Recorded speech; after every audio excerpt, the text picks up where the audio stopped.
안녕하세요. 백두산 금융연구소의 백두산입니다. 11월 16일 목요일 아침 9시 22분입니다.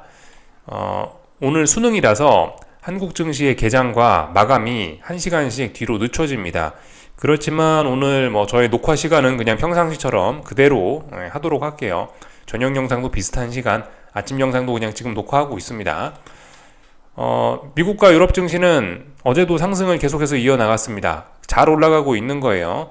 물론 자세한 내용을 살펴보면은 잘 올라가고 있다고만 하기는 좀 어려운 측면이 있습니다만, 일단 겉으로 봤을 때는 상승세가 잘 유지되고 있다, 잘 올라가고 있구나 라고 봐주시면 되겠습니다.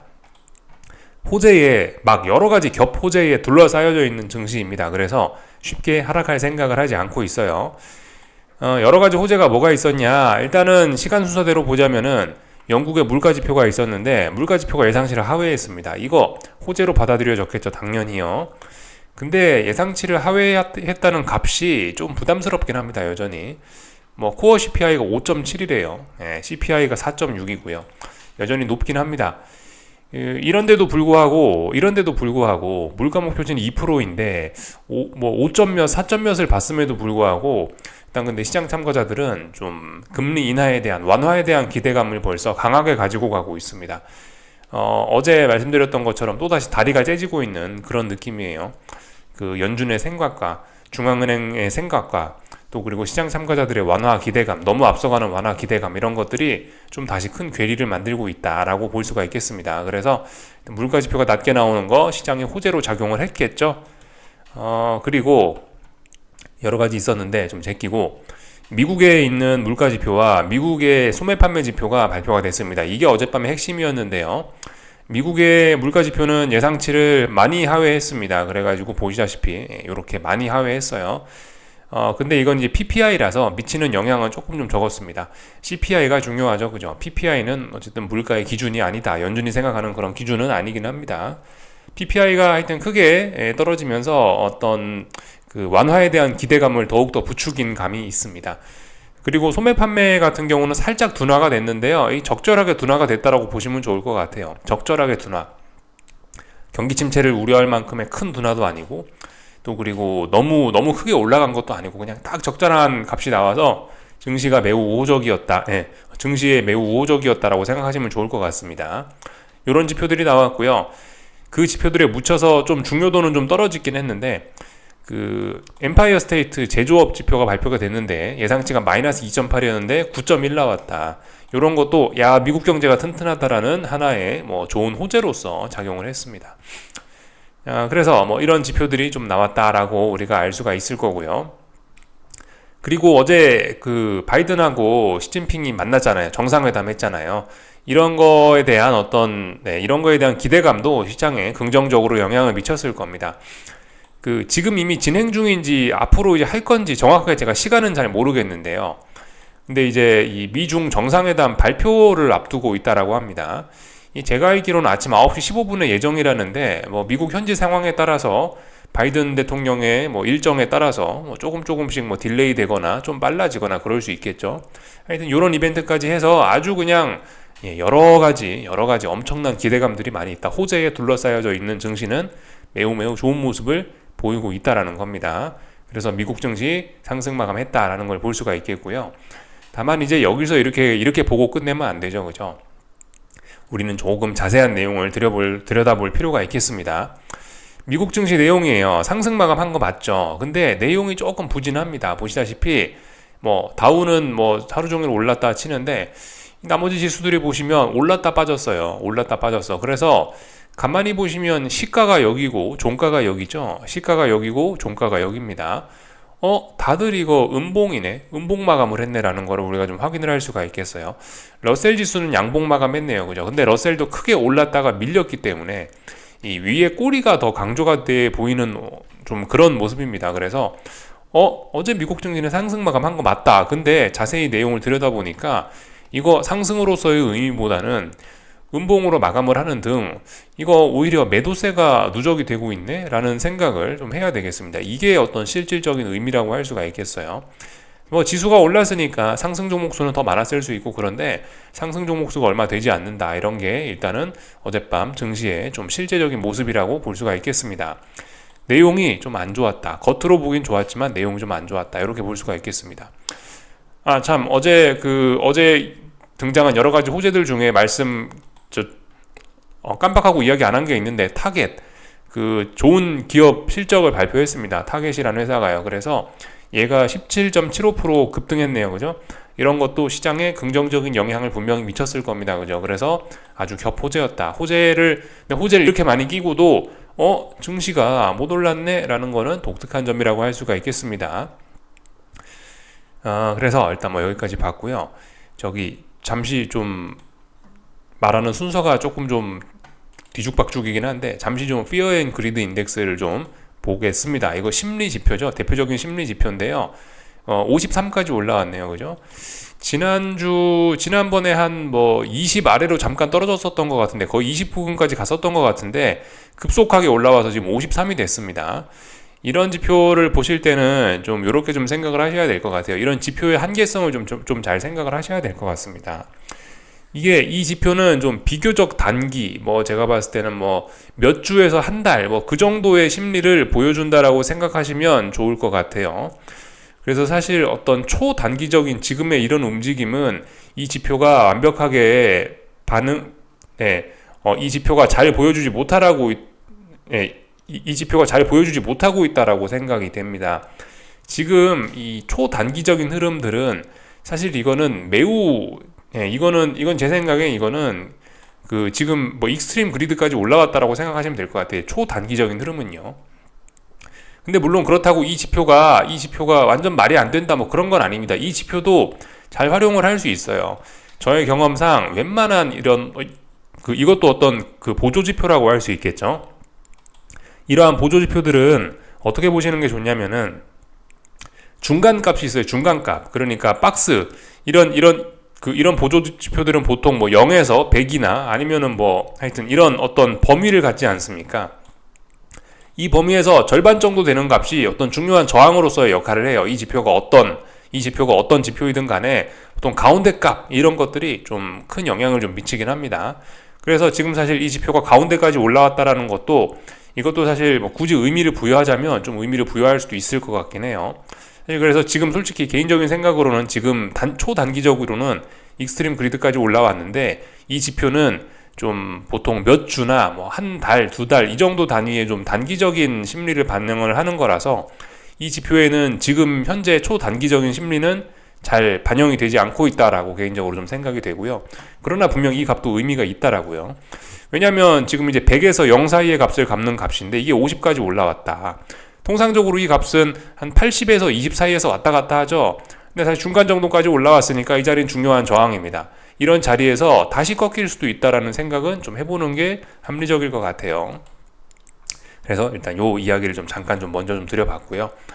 그래서 하여튼 개인적인 생각으로는 지금 증시가 굉장히 과열되어 있다라고 봅니다. 기술적인 이런 초단기적인 이런 흐름들을 보면요. 그래서 계속해서 말씀드리죠. 이게 지금 왜 과열이라고 보느냐. 지난주에 급락을 했었는데 급락에 대한 반발로 초급등이 나왔고 여기에 대한 피로감을 제대로 풀지도 않고 기간 조정으로 해서 여기서 한 번 더 그리고 또 한 번 더 두 번에 걸친 어떤 슈팅성 시세를 더 연속적으로 보여줬기 때문에 이거는 도무지 피로가 풀릴 시간이 없었다. 그렇기 때문에 이런 거는 굉장한 과열로 굉장한 과열로 볼 필요가 있겠고 또 그리고 이게 어떤 지난번에 이렇게 하락 추세로 만들어놨던 상황에서 이런 매물대를 제대로 돌파 안착하는 모습은 제대로 매물대를 소화하는 모습은 잘 보이지 않았기 때문에 이런 것들 분명히 좀 오버하고 좀 과잉하다 이런 생각을 좀 할 수가 있는 게 맞습니다. 이런 거는 저의 의견이 아니고 이런 거는 좀 합리적인 어떤 보편적인 관점이라고 생각하시는 게 좋을 것 같아요. 그냥 제가 단순히 이건 과잉이다라고 주장하는 건 아니고 실제적으로 봐도 이건 움직임이 좀 너무 가파르긴 합니다. 최근의 움직임이요. 물론 이게 정당화할 만한 이슈가 있는 건 맞아요. 무슨 지표가 좋게 나오고 재무부가 무슨 발표를 하고 연준이 뭐라고 하고 그래서 올라가는 거 이해는 되는데 너무 오버한 반응이 나오고 있다라는 겁니다. 그렇기 때문에 좀 주의해야 될 필요가 있고 그리고 지금 말씀드렸다시피 이게 지금 나스닥이 뭘 하고 있냐 여기 저항 테스트 하고 있잖아요. 네. 저항 테스트 하고 있는데 지난번에 이렇게 한참 달려와갖고 어제 사진 보여드린 거 그거하고 맞잖아요. 여기가 결승선이란 말이에요. 여기가 그 지금 이 자리가 결승선인데 여기에 달려서 통과를 해야지 어제 보여드렸던 사진처럼 점프를 해서 지금 딱 터치하는 약간 그런 모습이거든요. 이제 어제 올랐다 밀렸던 것 같은 경우는 지금 벌써 그 어제 점프했던 그 사진 기준으로 해서 이렇게 사람이 점프를 했는데 벌써 여기서 슬슬 꺾이고 있다라는 그런 벌써 어떤 하방 압력이 작용하고 있다는 그런 증거로 볼 수 있습니다. 슬슬 바닥과 이 선수의 얼굴이 가까워지고 있는 그런 모습이 어젯밤에 살짝 등장했다라고 보실 수가 있는 거예요. 그래서 조금 기술적인 이야기로 좀 더 다시 좀 이제 그 이야기로 넘어오자면은 잘 오르고 있는 건 맞습니다. 분명히 어젯밤 야 저렇게 됐으니까 이제 앞으로 하락한다라고 주장하는 건 근거가 없어요. 지금은 잘 올라가고 있다라고 보시면 되고 더 올라가기 위해서 전고점 매물을 소화하고 있구나. 그래서 윗꼬리가 달렸어 라고 그렇게 봐주시는 게 보편적인 관점입니다. 근데 이제 여기서 이제 저의 개인적인 경험과 뭐 약간의 예상 같은 거를 좀 더 덧붙여서 좀 이야기를 해드리자면은 오늘 밤이 이제 중요한 거예요. 어젯밤은 이상하게 피곤하더라고요. 그래서 그냥 겨우겨우 그 지표들 나오는 거, 밤 10시 반에 지표들 나오는 것까지 보고, 한 밤 11시쯤 그냥 바로 자버렸습니다. 굳이 더 볼 필요 없겠다 싶어서 자버렸고요. 오늘 밤은 근데 좀 중요하게 됐습니다. 그러니까 오늘 밤은, 왜냐면 어젯밤에 어떤 약하지만 매도세를 확인했기 때문에, 그죠? 약하지만 매도세를 확인했기 때문에, 오늘 밤은 이제 조금 눈뜨고 좀 잘 지켜봐야 될 필요가 있어요. 오늘 밤까지도 만약에 이제 다시 한번 상승 시도를 하는데 여기서 다시 한번 저항이 누적이 되면서 여기서 다시 한번 밀린다면은 그렇다면은 이거는 하방 진입의 근거 뭐 요런 게 좀 진하게 좀 등장을 할 수가 있습니다. 물론 오늘 밤 하락을 한다라고 해서 그게 그렇게 뭐 당장 이거는 하락의 신호야라고 주장할 수 있고 그런 건 아니에요. 그렇지만은 오늘 밤 하락을 해서 이게 만약에 저항이 누적된다라고 한다면은 이거는 어떤 하락 전환으로서의 신호가 등장할 수도 있는 거기 때문에 그래서 이제 중요한 의미를 가질 수 있다라고 말씀드리는 거예요. 이제 어젯밤까지는 사실 계속해서 고점을 높여가는 과정이었기 때문에 의미 있는 매도세가 어젯밤까지는 전혀 확인되지 않았기 때문에 어젯밤은 그냥 빨리빨리 자버린 거고요.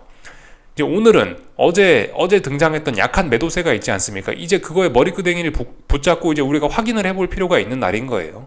그렇기 때문에 오늘 밤은 조금 깨서 조금 좀 늦게까지 안 자면서 좀 봐야 될 필요가 있긴 있겠다. 오늘 밤은 조금 좀 기술적으로 좀 뭔가 좀 할 만한 가치가 있는 날일 수 있다. 왜냐? 약한 매도세를 확인했으니까, 그죠? 그래서 이렇게 좀 볼 수가 있겠다. 하여튼 어젯밤에, 그래서 오늘 밤에 뭐, 쫄거나 뭐 그러시면 안 될 것 같아요. 왜냐하면 말씀드렸다시피 지금 대응이 좀 오히려 쉬운 단계입니다. 한 번 슈팅도 아니고 지금 2번 슈팅을 만들어낸 자리이기 때문에 이 정도 자리에서는 차라리 조금 좀 어떤 하방 진입에 자신감을 갖고 조금 좀 마음 편안하게 들이댈 수도 있는 것 같다. 그래서 조금 자신감은 좀 가져보자. 약간의 자신감은 좀 필요할 것 같긴 합니다. 그래서 여기 정도까지 말씀드리면 될 것 같고 이런 상황에서 정석적인 대응은 뭐다? 상방 투자하신 분들 현금 비중을 슬슬 확보하는 거, 상방 투자하셨던 비중을 조금씩 줄여나가는 게 정석적인 대응이 되겠습니다. 그만큼 상승이 너무 오버했다고요. 그런 점들을 고려해서 하여튼 오늘 밤이 좀 중요하다 말씀을 좀 드릴 수가 있겠습니다. 마침 나스닥 여기 전고점에 전고점 자리 저항에 어제 지대로 딱 터치를 한 거잖아요. 본격적인 저항의 영역입니다. 그렇기 때문에 하방 진입에 충분한 어떤 그런 메리트가 있어 보인다라는 거 말씀을 좀 드릴 수 있겠습니다. S&P도 그렇죠. S&P도 뭐 여기 어디 보시면 지난 9월 중순에 만들어놨던 여기 어디 저항 자리에 지금 도달을 한 거니까요. 여기 어디 똑같습니다. S&P도 가능하다. 물론 뭐 양봉으로 마감했지만 위에 꼬리가 있죠. 이런 꼬리 부분을 기준으로 해서 하방 진입을 꿈꿔보셔도 문제는 없다. 이렇게 말씀을 드리면 다 된 것 같습니다. 러셀 지수는 여기를 기준으로 지금 생각하시면 되겠죠. 대략적으로 여기 어딘가 저항들이 있네요. 그죠? 여기 어딘가 이런 저항대에 걸렸다. 똑같습니다. 어딘가 저항들, 다들 지난번 하락 추세였기 때문에 어딘가 저항들 찾자만 많이 있어요. 그런 저항들을 확인하셔서 똑같이 다 들이대시면 될 것 같습니다. 제가 한동안 좀 이런 얘기 안 드리긴 했는데, 여러분들 사실 원래는 정석적인 전략이라면은 롱숏 전략에 기반해서 정석적인 롱숏 전략은 원래 뭐죠? 강한 놈을 매수하고 약한 놈을 매도하는 겁니다. 강한 놈은 매수, 그러니까 롱 포지션 봐주시면 되는 거고, 약한 놈은 매도, 그러니까 숏 포지션 봐주시면 되는 게 그게 정석이죠. 미국 증시 보시면 뭐가 강하고 뭐가 약하죠? 약한 건 러셀 지수입니다. 강한 건 나스닥이죠. 사실 저는 이제 나스닥 하방을 좀 많이 매달리고 있는데 사실 그 정석적인 롱숏 전략이 아니에요. 그죠? 제가 하고 있는 건요. 원래 정석적으로 숏을 보시고 하방을 보시고 싶으시면 러셀 지수를 보는 게 맞습니다. 근데 이제 저는 계속해서 나스닥을 기준으로 보고 있고 여러분들과 나스닥 이야기만 하고 있는데요. 이렇게 나스닥만 보고 있는 거는 이제 지금의 시장 상황이 전 정상적인 상황이라고 보고 있기 때문에 지금의 상황이 정상적이 아니라고 생각하고 있기 때문에 비정상이라 생각하고 있기 때문에 가장 강한 나스닥을 계속해서 주목을 하고 있는 겁니다. 저는 지금의 시세가 최근 몇 년간의 움직임이 나스닥은 버블이다라는 인식을 가지고 있는 사람입니다. 그렇기 때문에 만약에 이제 일반적인 상황이 아니고 버블 장세였다면 가장 많이 올랐던 놈이 가장 강하게 빠집니다. 지금 솔직히 뭐 제가 아직 뭐 PER이라든가 이런 데이터를 안 봐서 잘 모르겠지만 지금 죽어가고 있는 러셀 지수하고 잘 올라가고 있는 나스닥 지수하고 비교를 해보면 누가 더 PER이 높겠어요? 아마 나스닥이 PER이 더 높을걸요? 퍼가 더 높을 거예요 아마. 이게 지금 나스닥이 조금 좀 비싸게 거래가 되고 있는 건 맞습니다. 이유가 있으니까 비싸게 거래되는 건 인정을 하는데 근데 아무튼 이게 만약 버블이라면 나스닥이 진짜 버블이라면은 그렇다면은 막상 이제 시장이 안 좋아졌을 때는 나스닥이 제일 많이 박살난다. 이미 박살났던 러셀은 좀 덜 박살날 수도 있다. 이런 관점으로 전 지금 세상을 지금 바라보고 있는 거예요. 아직 이건 검증되지 않은 거죠, 그죠? 지금 나스닥이 버블인지 아닌지는 아직 검증되지 않았고 뭐 그런 상황이라서 뭐 저의 이런 나스닥을 강하게 이렇게 하방을 보는 이런 베팅은 좀 사실 일반적인 정석적인 전략은 아닐 수 있습니다. 이거 알고 가자고요, 그죠? 그리고 제가 나스닥을 계속해서 하방을 보는 이유는 결과적으로 그래요. 이 세계 증시가 이 무슨 큰 일이 나고 그러려면은 대장이 죽어야 된다라는 겁니다. 대장이 나스닥이죠. 대장 생각해 보세요. 지금 미국 증시가 하락을 하고 세계 증시가 하락을 하고 싶으면 시가총액 큰 놈들이 빠져야 돼요. 결과적으로 시가총액 큰 놈들이 IT 빅테크 7개 종목과 나스닥이 시가총액이 크기 때문에 그래서 이제 얘네들을 좀 지켜보고 있는 그런 의미도 있습니다. 생각해 보세요. 다른 종목들이 아무리 빠져봐야 한국 증시에서 삼성전자 버티고 있으면 코스피 안 빠지잖아요. 그런 개념하고 비슷하다라 생각하시면 되겠습니다. 그래서 이래저래 여러 가지 의미로 나스닥을 지켜보고 있다. 하여튼 나스닥이 강하게 빠져야 러셀도 좀 신나게 좀 빠지고 S&P도 신나게 빠지는 그런 경향이 있습니다. 그죠? 여러분 오래 보셔서 아시죠? 지금 나스닥과 IT 빅테크가 시장의 분위기 메이커이기 때문에 결과적으로 뭐 하락을 하고 그러려면은 나스닥 눈치와 IT 빅테크 눈치를 안 볼 수가 없다. 그래서 이제 나스닥을 가장 강함에도 불구하고 그래서 나스닥을 좀 어떤 하방 베팅의 근거로서 얘를 어떤 주인공으로서 계속해서 좀 말씀을 좀 드리고 있는 겁니다. 정석과는 조금 좀 거리가 멀 수 있다. 정석적인 롱숏은 나스닥 롱, 러셀 지수 숏, 코스피 숏 이런 게 원래 정석적인 전략이 되겠죠. 알고는 넘어가자. 오래간만에 말씀드렸습니다. 예전에 말씀 많이 드렸었는데 참고적으로 오래간만에 좀 말씀 다시 드린 부분이고 네, 이제 뭐 금리하고 이런 것들도 좀 볼게요. 10년물 금리. 왜 자꾸 한영 버튼이 눌러져가지고 10년물 금리 보시면은 어젯밤에 올랐죠? 제가 어젯밤에 살짝 이런 이야기 좀 드리긴 했어요. 이게 지금 워낙 기술적으로 들썩들썩하는 변동성이 워낙 큰 시장이기 때문에 이 지표에 따라서 시장이 논리적인 반응을 하지 않을 수도 있다. 말씀드렸죠, 그죠? 그 예시 보여드리면서요. 이 지표와 반응이 반대로 나올 수도 있다라 말씀드렸어요. 물론 어젯밤 금리가 상승했던 거는 사실 굳이 이유를 끼워 맞추자면 여러 가지로 껴 맞출 수 있긴 있는데, 근데 솔직히 솔직히 그 증시 비교적 강한 모습 보였고 여러 가지 지표들 보면은 어젯밤에도 사실 금리가 저렇게 상승하는 거는 조금 좀 설명이 좀 잘 안 되긴 합니다. 어젯밤 증시가 장중에 올랐다 빠진 것도 사실 잘 설명이 되진 않아요. 하여튼 금리는 일단은 보시다시피 4.5가 박스권 하단이라 말씀드렸죠. 일단 다시 4.5를 살짝 회복하는 모습입니다. 어제 일단 금리의 어떤 매수세를 보여줬고 이 봉을 검증하고 있는데 이 봉이 어제 11월 14일 날 이 금리가 급락했던 게 박스권을 붕괴시켰던 게 속임수일 가능성이 조금은 등장하고 있는 거예요. 오늘 밤까지 좀 연속적인 확인을 좀 해보자고요. 그래서 이제 오늘 밤에 저는 이제 조금 좀 바쁠 예정입니다. 금리 상승 베팅을 계속해서 좀 해볼 생각이 있는데 일단 어제 양봉이 나왔으니까 이 양봉을 훼손하지 않는 선에서 이 양봉을 기준으로 해서 눌림시 매수 한번 해볼 생각이 있고요. 금리 기준으로 해서 금리가 눌리면 매수 한번 해보겠다라는 생각이 있고, 증시는 뭐죠? 증시는 오늘 밤에 올라가면 반등시 매도를 해볼 생각이 있다, 그죠? 이런 거 말씀드리면 될 것 같아요. 그래서 금리도 어젯밤 검증을 했는데 다시 튀어 오르더라. 속임수일 가능성 충분히 있다 이겁니다. 30년물 금리도 그래요. 30년물 금리도 보시다시피 얘는 아직 사실 직전 저점을 제대로 붕괴시키지도 않았어요. 그래서 이렇게 쌍바닥 가능성 충분히 있습니다.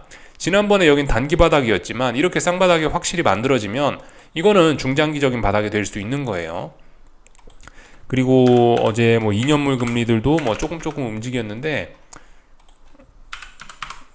2년물 금리들은 이런 모습을 좀 보였는데요. 어제 뭐 결과적으로 장단기 금리는 계속해서 정상화가 되어 가고 있긴 하더라고요. 어쨌든 장기 금리가 조금 더 많이 올랐던 모양이에요. 그렇게 돼서 장단기 금리 정상화는 또 계속해서 또 진행이 되고 있다. 장단기 금리 차는 아직도 보시면은 쌍바닥이에요. 쌍바닥 자리를 아직 붕괴시키지 않았어요. 직전 저점 자리 붕괴시키지 않았기 때문에 제가 지난번에 말씀드렸던 그 시나리오는 아직도 일단은 뭐 유효하다라고 일단 보여집니다. 좀 불안합니다만은 아직까지 유효는 해요. 여기 장단기 금리차 10년물 2년물 장단기 금리차거든요. 여기 기준으로 쌍바닥 만들고 있고, 쌍바닥 오늘까지 뭐 계속해서 좀 잘 만들고 이렇게 올라가 준다면은 다시 베어 스팁 진행될 수 있습니다. 그러니까 다시 장기 금리가 급등하면서 장단기 금리 차가 정상화가 되는 그런 과정 얼마든지 거칠 수 있어요. 지난번에 말씀드렸죠. 아마 베어 스팁, 그러니까 장기 금리가 올라가면서 장단기 금리가 이렇게 정상화되는, 장단기 금리가 이렇게 정상화되는 이런 흐름은 최소한 한 0 정도는 넘겨야 되지 않을까라는 이야기를 제가 지난번에 살짝 좀 한 적이 있는데, 아직까지 뭐 가능성은 있습니다. 아직까지 이 시나리오가 완전히 포기된 건 아니라고 생각합니다. 아시다시피 0이란 자리는 어떤 중요한 라운드 넘버죠. 그렇기 때문에 이 정도 흐름 보였으면은 0은 한번 터치하지 않을까, 베어 스팁으로 장기 금리가 올라가면서 0은 한번 터치하지 않을까라는 생각을 좀 해봤어요. 일단 그래서 오늘 밤에 좀 중요합니다. 오늘 밤에 어떤 베팅을 할 수 있는 기회가 올 수도 있기 때문에 좀 잘 보면 될 것 같아요. 근데 뭐 말씀드렸다시피 오늘 밤에도 솔직히 아무것도 안 해도 됩니다. 오늘 밤까지 저항 확인하고 나서 뭐 금요일날 밤 만약 저항이 확인이 되면 금요일날에 움직이셔도 전혀 늦지가 않은 거다. 이렇게 조금 좀 여유롭게 생각을 하셨으면 좋겠습니다. 잠깐 애플 좀 보자면은 애플은 이런 모습이죠. 애플도 어제 윗골이 길게 달렸다. 지금 애플이 윗골이 길게 달린 자리가 어디냐? 여기다. 대부분 다 비슷한 자리입니다. 여기 직전 고점 자리, 여기 지금 저항에 걸린 거예요. 그러니까 충분히 어떤 하방으로서 전환 가능성이 있는 자리다. 주춤할 수밖에 없는 그런 자리예요. 변동성 지수들도 지금 이제 보시면은 어딘가에서 일단 물론 사실상 죽었다라고 봐야 되는데, 근데 더 이상 잘 빠지지 않죠. 여기 의미 있는 자리입니다.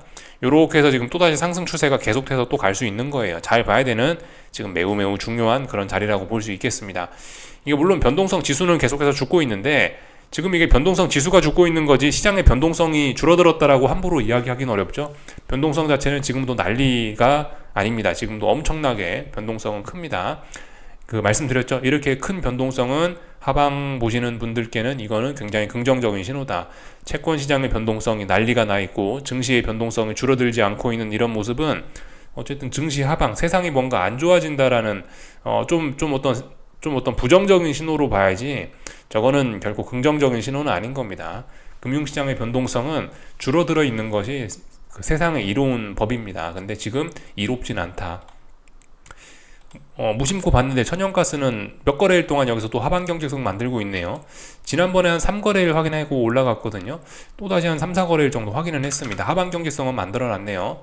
특별한 일 없으면 일단 그죠? 이렇게 상승 추세 다 본 것 같습니다. 달러 인덱스는 어젯밤에 살짝 반등했습니다. 그 정도. 하지만 확실히 약합니다. 달러는 일단 눈에 띄게 약해요. 이런 거는 전일 하락을 검증했다라고 보기보다는 그냥 전일 하락이 너무 강해서 그냥 되돌림이 좀 나왔다 정도로만 보는 게 딱 맞을 것 같습니다. 하여튼 달러는 분명히 약하긴 약한데요. 일단 이런 것도 근데 속임수일 가능, 지금 저와 여러 가지 것들을 쭉 봤는데 지금 시장의 움직임 자체가 통째로 다 속임수일 수가 있어가지고 솔직히 일단 좀 판단은 좀 보류하겠습니다. 근데 분명히 지금 일단 달러는 하락 추세 중이긴 해요. 지난번 상승은 일단 끝낸 건 맞습니다. 알고 가자고요. 알고. 다 말씀드렸습니다. 한국 증시는 이제 10시 개장 예정이죠. 그죠? 예. 선물 시장은 미리 움직이고 있네요. 오늘 한국 증시가 뭘 해야 될까요?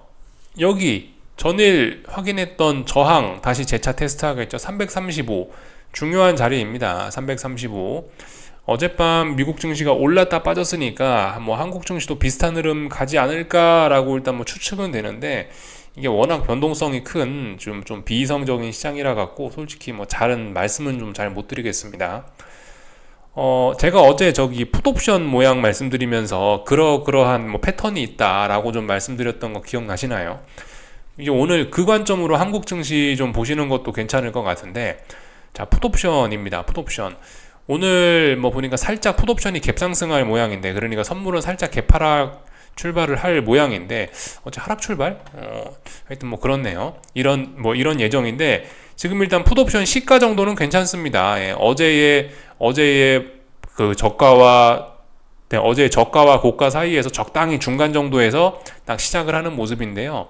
이 정도 모습이라면 이제 이게 이 정도 시가라면 이제 이게 뭘 의미하는 거냐면은, 난 오늘 어제 움직였던 그 범위 내에서 검증을 해보겠다라는 그런 이야기입니다.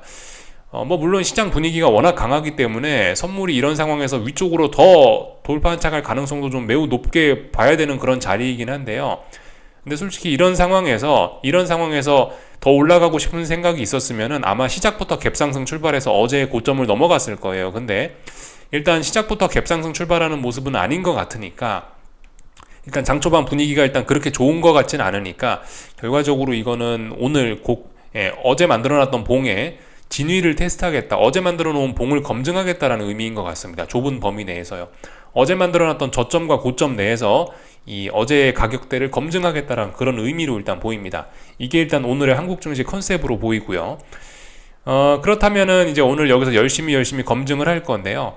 어제 말씀드린 것들 있죠. 뭐 풋옵션이 대략적으로 이런 식 정도로만 마감을 해도 뭐 나쁘지 않다. 이런 식으로 마감했다가 다음날 풋옵션이 폭등하는 그런 경우 종종 있다라 말씀드렸습니다.